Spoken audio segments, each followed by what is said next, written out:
అన్నీ కూడా ఒకటిగా తయారై ఒక యూనిట్గా తయారై ప్రతి నియోజకవర్గంలోనూ యాక్టివ్గా ఉంటూ అన్నీ కూడా కలిసికట్టుగా పనిచేసేటట్టుగా చర్యలు తీసుకోవాలి.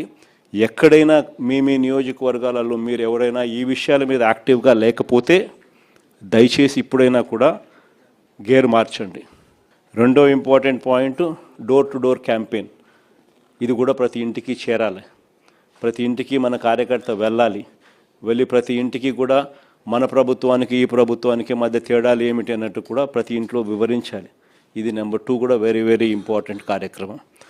ఖచ్చితంగా ఈ రెండు కూడా కరెక్ట్గా జరిగేటట్టుగా చూసుకోండి. ఇక మూడో వెరీ ఇంపార్టెంట్ పాయింట్ ఏంటంటే క్యాండిడేట్ బలం. లోకల్ బాడీ ఎన్నికల్లో ప్రతి ఒక్కరూ గుర్తుపెట్టుకోండి, క్యాండిడేట్ బలం అన్నది కూడా చాలా చాలా ఇంపార్టెంట్ డెసిషన్ అవుతుంది. చిన్న ఎలక్టోరల్ బేస్ కాబట్టి క్యాండిడేట్ అనేవాడు కూడా క్రిటికల్ అవుతాడు. అక్కడ మనము ఎటువంటి భావోద్వేగాలకు పోవడము, ఎటువంటి ఈగోకు మనం పోకుండా అందరినీ కలుపుకొని పోయే విధంగా మనం కూడా ఉండాలి అనేది ప్రతి ఒక్కరు గుర్తుపెట్టుకోండి. ఎందుకనంటే 9 ఓట్లతో ఓడిపోయిన కేసులు ఉన్నాయి, 9 ఓట్లతో గెలిచిన కేసులు కూడా చాలా ఉన్నాయి. గెలుపు ఓటమిల మధ్య తేడా అన్నది ఎంత ఇంపార్టెంట్ అన్నది ప్రతి ఒక్కరు గుర్తుపెట్టుకోవాలి. అల్టిమేట్గా జో జీతా ఓ సికిందర్. గెలిచినోడు ఎన్నోట్లతోన్నా గెలిచి అది వేరే విషయం, గెలిచినోడు సికిందర్. అదే మాదిరిగా గుర్తుపెట్టుకోండి. ఈ గోలకు మనం పోయినాము అని అంటే మనం నష్టపోతాం. ఫస్ట్ మీరు గెలవాలి. గెలవడం కోసం మీ ఈగోను పక్కన పెట్టండి. ప్రతి కార్యకర్త కూడా ఎక్కడెక్కడ మనం గట్టిగా ఆ గ్రామంలో కన్సాలిడేట్ చేసుకోవాలని ఇది ఒక అవకాశం కింద తీసుకోండి. ఆ గ్రామాలన్నీ కన్సాలిడేట్ చేయండి. ఆ గ్రామంలో ఆ కార్యకర్త చుట్టూ ఒక కన్సెన్సస్ క్రియేట్ చేయండి. ఇది కూడా ఒక ఆపర్చునిటీ కింద ఉపయోగపెట్టుకోమని చెప్తా ఉన్నా. ఈ నెక్స్ట్ 60 రోజులో నెక్స్ట్ 70 రోజులో ఏదన్నా కానీ నియోజకవర్గాలలో పూర్తిగా అందుబాటులో ఉంటూ పూర్తిగా దీని మీద ఫోకస్ పెట్టమని చెప్పి ప్రతి ఒక్కరితో కూడా రిక్వెస్ట్ చేస్తా ఉన్నా. ఎందుకనంటే ఆ కైండ్ ఆఫ్ అటెన్షన్, ఆ కైండ్ ఆఫ్ ఫోకస్ మీరు పెట్టినారు అని అంటే ఆటోమేటిక్లీ రిజల్ట్స్ వస్తాయి. పోలీసులకు ఇటువంటి వాళ్ళందరికీ కూడా గట్టిగా మెసేజ్ చెప్పండి. కన్ను మూసుకుని కన్ను తెలిసేసరికి 2 ఏళ్ళు కూడా పూర్తయిపోతాయి. ఎవడైనా కూడా ఏ పోలీస్ అధికారైనా కూడా పదవి దుర్వినియోగం చేస్తే మాత్రం ఖచ్చితంగా గుర్తుపెట్టుకుంటాం. డిజిటల్ బుక్లోకి వాళ్ళ పేర్లు ఎక్కిచ్చేసేయండి.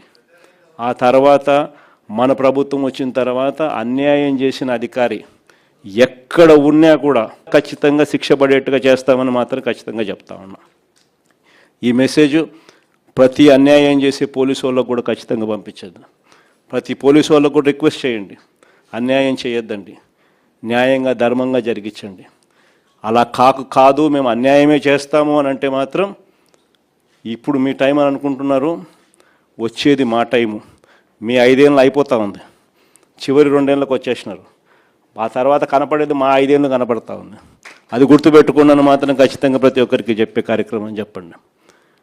వాళ్ళల్లో కూడా న్యూట్రాలిటీ తీసుకొచ్చేదానికి గట్టి ప్రయత్నం చేయండి. ఆ తర్వాత కూడా వాళ్ళ న్యూట్రాలిటీ లేక రాకపోతే ఇంకా వాళ్ళ కర్మ, డిజిటల్ డైరీ లేక వాళ్ళ పేర్లు ఎక్కిచ్చేసేయండి. ఆ తర్వాత వాళ్ళకు పడే శిక్ష వాళ్ళకు పడుతుంది.